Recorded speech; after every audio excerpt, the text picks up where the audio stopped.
Mutual funds are subject to market risk. Please read the all scheme related documents carefully before investing.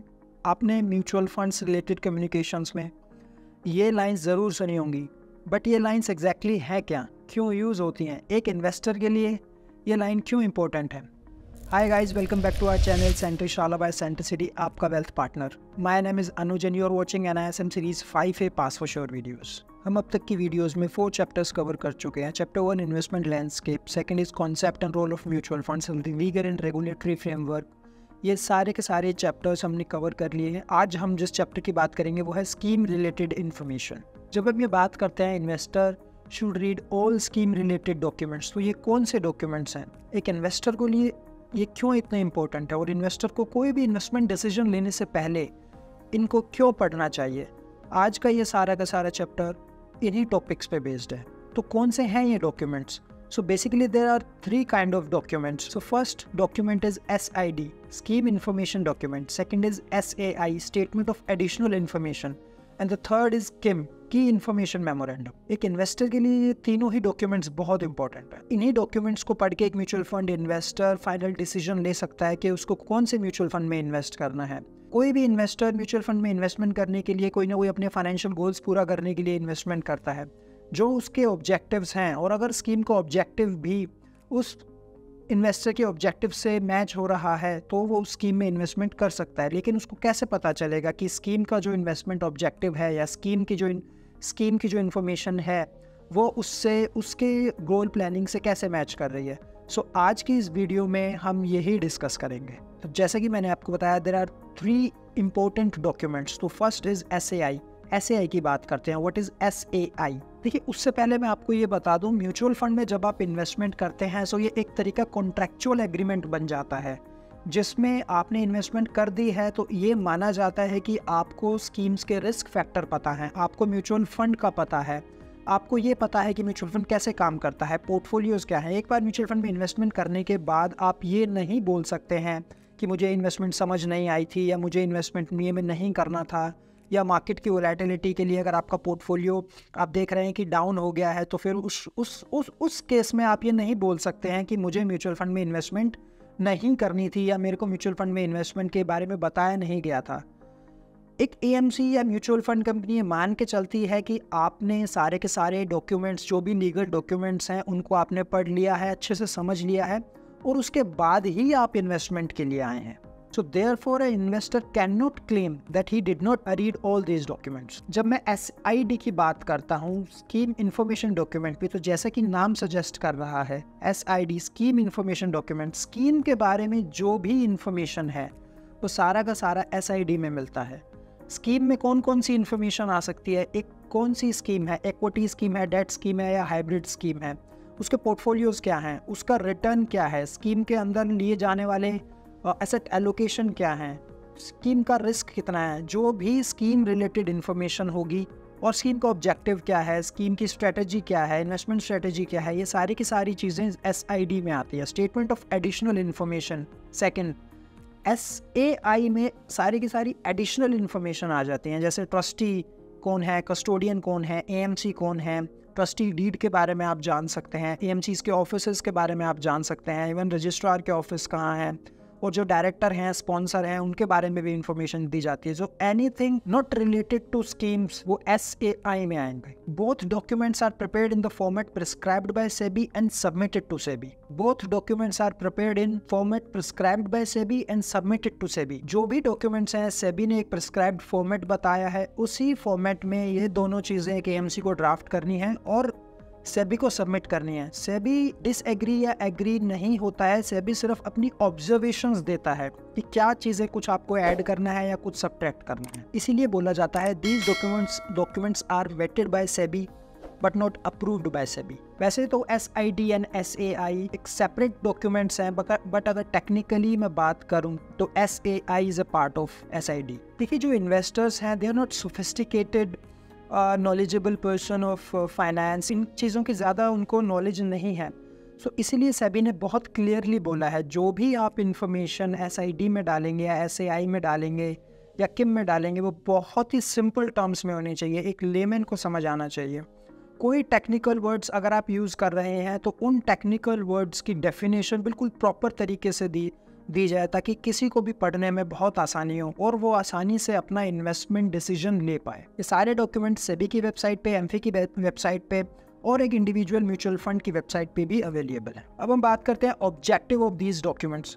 देखो, कोई भी investor है, चाहे वो एग्जिस्टिंग इन्वेस्टर है या प्रोस्पेक्टिव इन्वेस्टर है, उसको कोई भी इंफॉर्मेशन चाहिए, यही दोनों डॉक्यूमेंट्स देते हैं, जहां हमें SID ये बताता है कि स्कीम क्या है, कहाँ इन्वेस्ट कर रही है, कैसी है, कितना रिटर्न है। वहाँ हमें SAI के बारे में, जैसे कि मैंने आपको बताया, जो भी एडिशनल इन्फॉर्मेशन वो वहाँ मिलती है। सो कोई भी इन्वेस्टर है, चाहे वो एग्जिस्टिंग है या प्रोस्पेक्टिव इन्वेस्टर है, उनके लिए ये चीज़ें बहुत ज़रूरी हैं। Since the investor is required to make an informed investment decision, these documents serve the purpose of providing the required information in easy to understand language. अब हम बात करते हैं कंटेंट्स की, contents of scheme information document. Scheme information documents में क्या क्या आ सकता है, कौन सा वो फॉर्मेट है जो सेबी ने बताया है, उसी फॉर्मेट में सारी की सारी चीज़ें एक इन्वेस्टर को दिखाई जाएंगी। आइए देखते हैं वो फॉर्मेट क्या है। The scheme information document is structured in the following manner: table of contents, highlights, introduction, risk factors आ जाते हैं। स्टैंडर्ड रिस्क फैक्टर कौन से हैं, स्कीम स्पेसिफिक रिस्क फैक्टर कौन से हैं, अगर इक्विटी में इन्वेस्टमेंट हो रही है तो फिर एज एन इक्विटी के स्टैंडर्ड रिस्क फैक्टर सारे आ जाएंगे। जो स्कीम जिसमें इन्वेस्ट कर रही है वो स्कीम स्पेसिफिक रिस्क फैक्टर्स आ जाएंगे। Provisions regarding the minimum number of investors in the scheme, की मिनिमम कितने इन्वेस्टर्स स्कीम में होने चाहिए। Any other consideration, definitions, due diligence certificate जो इशू करती है AMC, वो भी आ जाएगा। And information about the scheme, name and type of the scheme, investments objectives and policies, asset allocation pattern, where the scheme will invest, investment strategy, fundamental attributes, benchmark, managers of the scheme, investment restrictions and performance track record of the scheme. Again, units and offer, fees and expenses, rights of unit holders, journal unit information, penalties, litigations, etc. ये सारी की सारी चीज़ें आपकी SID का part है, scheme information document का। अब बात करते हैं कुछ और कंटेंट्स की जो SID में आ सकते हैं। सबसे पहला है riskometer, principal at moderate risk, principal is at high risk और principal is at low risk. Riskometer हमें यही बताता है। सेबी ने रिस्कोमीटर बोला है कि सारे के सारे जितने भी डॉक्यूमेंट्स हैं या जो भी SID है उसमें ये रिस्कोमीटर ज़रूर आएगा।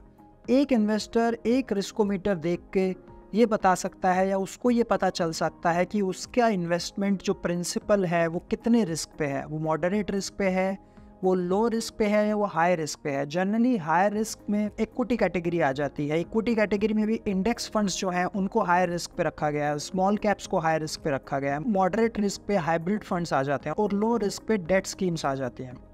सो ये riskometer is the main content of SID। Riskometer को 6 पार्ट्स में डिवाइड किया गया है: low risk, low to moderate risk, moderately high risk and very high risk. Second content is type of scheme.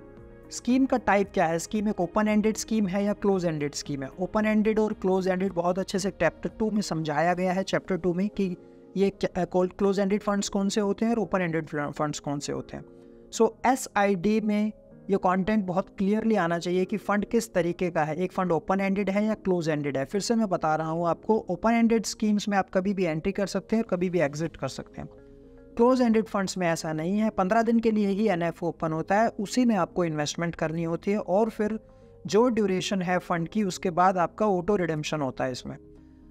Since these funds has to be listed on the stock exchange, so you can transact in the stock exchange if you find a buyer or a seller, but it is very difficult to get a buyer and a seller in the exchange. Asset allocation, very important content. Scheme का asset allocation क्या है, कौन कौन से assets में scheme invest करने वाली है, स्कीम इक्विटी में कितना इन्वेस्ट कर रही है, डेट में कितना इन्वेस्ट कर रही है, और हाइब्रिड है तो दोनों में कितना इन्वेस्ट कर रही है। सो ये सारी की सारी इन्फॉर्मेशन, जो भी स्कीम कहीं भी इन्वेस्ट कर रही है किसी भी एसेट क्लास में, ये इन्फॉर्मेशन भी उसमें अवेलेबल होगी। Next is investment strategy. This section informs investors about the philosophy adopted to identify securities to be included in the portfolio, rebalancing the portfolio and approach to selling the investments। Fund manager ने कौन से तरीके choose किए हैं या कौन से securities को चूज़ किया है या कौन सा ऐसा सेक्टर है जिसमें वो ज़्यादा बुलिश है, उन सारी की सारी इन्फॉर्मेशन को इसमें रखा जाता है। इन्वेस्टमेंट स्ट्रेटजी का एक ही मतलब है कि उसने कौन सी स्ट्रेटजी अपनाई है आपका रिस्क कम करने के लिए और रिटर्न बढ़ाने के लिए। Next is how do you by units from a mutual fund scheme. आप कैसे यूनिट्स बाय कर सकते हैं म्यूचुअल फंड स्कीम के लिए। अगर एक वो ओपन एंडेड है तो कैसे बाय कर सकते हैं, क्लोज एंडेड है तो कैसे बाय कर सकते हैं। जैसे कि मैंने आपको पहले भी बताया, अगर ओपन एंडेड स्कीम है तो आप कभी भी बाइंग कर सकते हैं, कभी भी सेलिंग कर सकते हैं। लेकिन अगर एक क्लोज एंडेड स्कीम है तो सिर्फ जो 15 डेज़ के लिए जो NFO ओपन है उसी दौरान आप इन्वेस्टमेंट कर सकते हो। और ये बहुत ही अच्छे से मेंशन होता है SID में। जिस भी इन्वेस्टर को इन्वेस्टमेंट करनी है क्लोज एंडेड स्कीम में या ओपन एंडेड स्कीम में, वो एक SID का मेन पेज, फर्स्ट पेज पे ही ये मेंशन होता है। वही देख के वो बता सकता है कि वो किस तरीके से अपनी यूनिट्स चाहता है, कौन से फंड में वो इन्वेस्टमेंट करना चाहता है। आप अप्लाई कैसे कर सकते हैं म्यूचुअल फंड स्कीम के लिए। देखिए, बहुत सारे आज ऑनलाइन इन्वेस्टमेंट ऑप्शंस अवेलेबल हैं। कोरोना वायरस जब आया था उससे पहले 80% of the transactions were offline, but अभी बिल्कुल उल्टा हो गया है। Even 90% of the transactions are online. आपको कैसे इन्वेस्टमेंट करना है म्यूचुअल फंड स्कीम में, कैसे आपको यूनिट्स लेनी है, बहुत अच्छे से एक्सप्लेन ये किया जाता है SID में। आप ऑनलाइन जो भी प्लेटफॉर्म है, BSE का प्लेटफॉर्म है, NSE का प्लेटफॉर्म है, उसके ज़रिए आप इन्वेस्टमेंट कर सकते हैं। आप डायरेक्ट फिजिकल फॉर्म भर के म्यूचुअल फंड कंपनी को दे सकते हैं, चेक उसके साथ दे सकते हैं, डिमांड ड्राफ्ट दे सकते हैं। और अगर आप अपनी यूनिट्स डीमैट में चाहते हैं तो उस फॉर्म पे आप अपना डीमैट नंबर लिख के भी दे सकते हैं। आपकी यूनिट्स इलेक्ट्रॉनिकली डीमैट में आ जाएंगी, आप अपनी डीमैट में उन यूनिट्स को देख पाएंगे। सो आज एक इन्वेस्टर के पास ये सारे ऑप्शंस अवेलेबल है और ये सारी की सारी इन्फॉर्मेशन स्कीम से रिलेटेड है और ये सारी की सारी इन्फॉर्मेशन आपको SID में मिलेगी, स्कीम इन्फॉर्मेशन डॉक्यूमेंट में मिलेगी। जब हम ट्रांजैक्शंस की बात करते हैं तो ट्रांजैक्शंस कैसे होते हैं, ये हमने देख लिया, कहाँ किस स्कीम में इन्वेस्ट करना है हमने ये समझ लिया, कैसे इन्वेस्टमेंट करना है ये भी देख लिया। लेकिन किस प्राइस पे इन्वेस्टमेंट होगा, किस NAV पे होगा, जो हमारे प्राइस हैं उसके बारे में हम देखते हैं। So there are 2 types of price, purchase price and repurchase price. The price at which investors can purchase and redeem units. So basically purchase price वो है जिस प्राइस पे आप यूनिट्स, जिस NAV पे आप अपनी यूनिट्स ले रहे हैं। फॉर एन एग्जाम्पल, एक फ़ंड की 100 रुपये की NAV है और आपने 1000 रुपये की इन्वेस्टमेंट की है, सो यूल गेट 10 यूनिट्स। और रीपर्चेज प्राइस में जिस प्राइस पे आप रिडीम कर रहे हैं, that is called repurchase price. Load structure, आपने स्कीम में इन्वेस्टमेंट किया है लेकिन आपको लोड स्ट्रक्चर के बारे में भी पता होना चाहिए कि एग्जिट लोड कितना लगेगा। Generally most of the equity schemes में 1% का एग्जिट लोड होता है if you redeem your units within 1 year of investment. कुछ इक्विटी स्कीम्स में ये डिफरेंट भी है। So you have to look after what is the exit load. So आपको ये पढ़ के पहले ही पता चल जाएगा कि एक स्कीम में एग्जिट लोड कितना है, कितने महीने तक आपको उसमें इन्वेस्टेड रहना पड़ेगा। Plans and other options available in the scheme. So generally there are many options जिसमें आप इन्वेस्टमेंट कर सकते हैं। ग्रोथ ऑप्शन है, डिविडेंड ऑप्शन है, डिविडेंड पे आउट ऑप्शन है and dividend reinvestment option है। Fees, expense and transaction charges, ये सारी की सारी जो भी आपकी फ़ीस है, फंड मैनेजमेंट फ़ीस है, मार्केटिंग फ़ीस है या कंपनी के और एडमिनिस्ट्रेशन चार्जेस हैं, ये सारी की सारी फ़ीस भी आपकी मेंशन रहेगी SID में, क्योंकि ये स्कीम का बहुत इंपॉर्टेंट पार्ट है। अगेन, इसमें आपको पता चल जाएगा कि जितने भी खर्चे हैं स्कीम के, वो सारे के सारे यहाँ मेंशन होंगे। सो कहने का मतलब ये है कि आपको पता चल जाएगा कि आप कितना इन्वेस्टमेंट कर रहे हैं और उसमें से कितना खर्चे में जा रहा है। तो ये तो थी SID, स्कीम इन्फॉर्मेशन डॉक्यूमेंट। अब बात करते हैं हम SAI की, स्टेटमेंट ऑफ एडिशनल इन्फॉर्मेशन। सो जैसे कि मैंने आपको बताया, statement of additional information gives us the detailed information about AMC, about custodian, about registrar and transfer agents, about sponsors, their addresses, directors, their addresses, trust deed, ये जितनी भी information है ये सारी की सारी आपको SAI में मिलेगी। कंटेंट्स ऑफ SAI की बात करते हैं। Constituents of mutual funds, how to apply, right of unit holders, investment valuation norms, legal, general information, investor grievances, ये सारा का सारा SAI का पार्ट है। अब बात करते हैं की इन्फॉर्मेशन डॉक्यूमेंट की। वैसे तो एक इन्वेस्टर को चाहिए या इन्वेस्टर से एक्सपेक्ट किया जाता है कि वो दोनों डॉक्यूमेंट्स को अच्छे से पढ़े, बट कभी कभी ये बहुत डिफ़िकल्ट हो जाता है क्योंकि ये दोनों डॉक्यूमेंट्स हो सकता है बहुत बड़े हों या बहुत ज़्यादा पेजेस में हों। सो इतना एक इन्वेस्टर के लिए इतना टाइम जुटा पाना या उतने उनको पढ़ पाना बहुत मुश्किल है। इसीलिए इन दोनों फॉर्मेट्स की एक समरी होती है जिसको हम किम के नाम से जानते हैं, key information document. So as the name is suggesting key information documents, इसमें दोनों SAID और SAI की दोनों इन्फॉर्मेशन आपको मिलेंगी। कुछ SAI में से मिलेंगी, कुछ SID में से मिलेंगी। जो भी स्कीम रिलेटेड इम्पोर्टेंट आपकी जो भी इंफॉर्मेशन है वो इसमें डाली गई है। और एक बात और, जो आपका एप्लीकेशन फॉर्म है दैट इज़ अटैच्ड विद किम। सो कभी कभी ये क्वेश्चंस आ जाता है। देखिए, हम ये जो इन्फॉर्मेशन आपको बता रहे हैं या वीडियोस बनाने का पर्पस सिर्फ एक ही है कि आपको NSM का एग्ज़ाम क्लियर कराया जाए, उन पॉइंट्स को टच करते हुए जो बार बार एग्ज़ाम में पूछे जाते हैं या बहुत कॉमनली पूछे जाते हैं। सो ये कुछ क्वेश्चंस ऐसे हैं जो बार बार आते रहते हैं। ये वाला क्वेश्चन बहुत कॉमन है कि जो इन्वेस्टमेंट एप्लीकेशन फॉर्म है वो आपका किस डॉक्यूमेंट के साथ अटैच होता है, तो वो किम के साथ अटैच है। अब बात करते हैं किम की। तो जैसा कि हम देख रहे थे, किम दोनों की समरी है। कुछ आइटम देखते हैं जो किम में आ सकते हैं। Some of the key items contained in the KIM are name of the AMC, mutual fund, trustee, fund manager and scheme, dates of issue opening, issue closing and reopening for sale and repurchase, investment objective, asset allocation pattern of the scheme, the risk profiling of the scheme, plans and options, benchmark index, dividend policy, performance of scheme and benchmark over last 1 year, 3 year, 5 year and since inception, expenses of the scheme, and information regarding registration of the investor grievances.